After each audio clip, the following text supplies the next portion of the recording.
Should you be doing a Roth conversion or contributing to your Roth 401k instead of your pre-tax 401k? Ed Slott, who is widely considered to be the foremost expert in retirement accounts, IRAs, and Roth accounts, and all the rules associated with them, recently said at a conference that everyone should consider making 100% of their IRAs and 401k contributions Roth as opposed to pre-tax. So what is a Roth? First of all, Roth is a retirement account that's tax advantaged, but the tax advantage is different than traditional pre-tax 401k contributions or pre-tax IRA accounts. In a traditional pre-tax account, you get this money deposited in your account without paying income tax. So it goes in, you haven't paid tax on the money yet, it can grow. So the money that you would have paid tax on has an opportunity to grow. And then when you pay out of it, you pay income tax rates at whatever your tax brackets are when making that distribution. Obviously, there's penalties for accessing that fund earlier than retirement age, but the tax advantage is pretty good because you don't have to worry about capital gains in the meantime, and the money can continue to grow, and then you just have to worry about tax taking out. Roth, on the other hand, is an account that you pay tax when you get that money, and when the money goes into the Roth, it's already been taxed. Any growth or dividends or capital gains in that Roth account are not incurring any tax.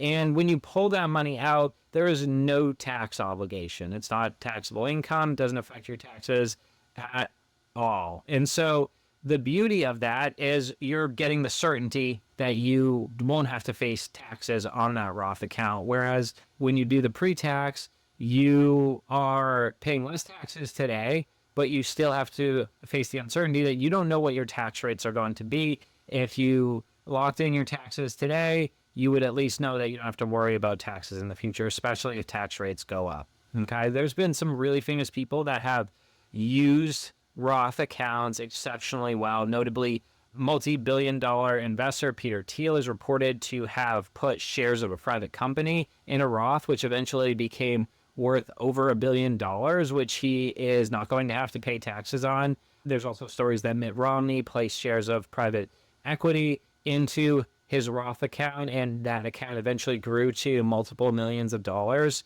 and he has no tax obligation on any of those funds. And so the tool can be extremely powerful, even if you're not placing hundreds of millions or billions of dollars potentially worth of investments in these accounts. The tax advantages can be quite significant. So how do you really know if this makes sense in your situation? Ed Slott may have a point. We don't know what taxes are going to be in the future. They might go up. That is really an unknown, though. Technically, he may have an opinion or view that taxes are going to go up, and he might be right about that, but we still don't know. The best way, I feel, as a financial planner to look at whether or not a Roth conversion makes sense, or if it's better to do pre-tax and maybe do a Roth conversion later, is to conduct a unique and personalized tax plan.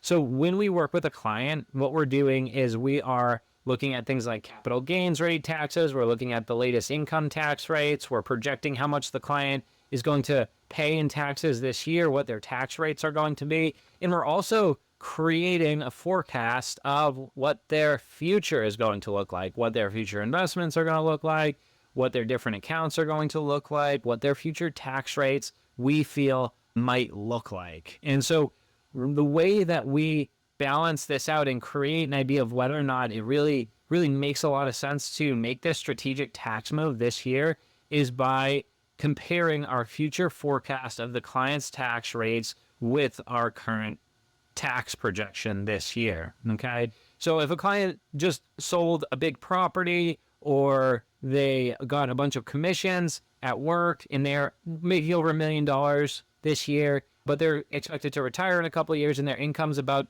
to go down significantly and be around 100 to 200,000 in retirement, well, it might not make sense to pay close to 50% in taxes to convert all of their accounts to Roth this year. There is some logic that we have to apply. We can't say one is good and one is bad. It's all very contextual based on your circumstances, right?